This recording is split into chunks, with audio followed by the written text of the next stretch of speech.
hugs, I give my kiss. How do you like your toast in the morning? I like mine with a hug.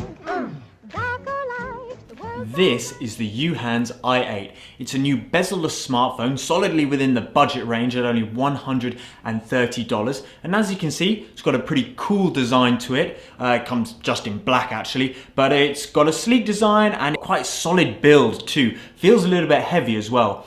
I would say the only disadvantage about this sort of shiny texture here is that it does attract a lot of fingerprints and other sorts of marks. Speaking of fingerprints, Uhans has placed the fingerprint scanner on the back, which I found to be pretty responsive. On the front, there are no physical buttons to save more space for the screen, which is where you'll find the back, home and menu keys.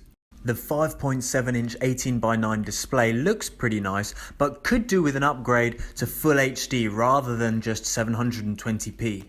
In what might be a disappointment to many of you, they have not included a 3.5mm audio jack on the Uhans i8. Instead, they've included this USB-C to audio jack adapter to use with your wired headphones. The Uhans i8 has a MediaTek 6750T processor, a Mali T860 GPU, 4GB of RAM and 64GB of internal storage, although this is also extendable with an SD card. On the Antutu benchmark tests, the i8 only managed to score 42,000, though despite this not very spectacular score, I found that there wasn't much lag when playing video games on it, although you won't be able to keep a very high frame rate if you have other programs running at the same time. There's an 8MP front camera, and the camera app on the phone already has some beauty features built into it if you're into that sort of thing.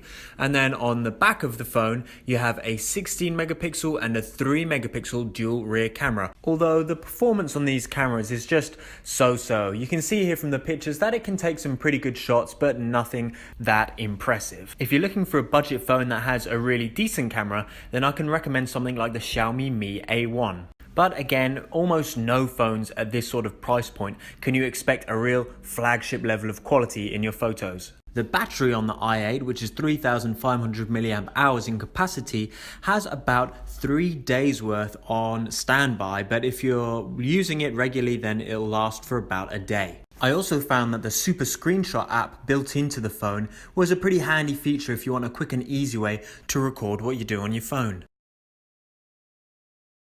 Well, if you'd like to go ahead and buy the Uhans i8, then just check out the link in the description. And whilst you're at it, don't forget to subscribe. My love in the AM. He doesn't mean to be a. Oh, the rest of my day is positively man. I'm a regular monster. How do you like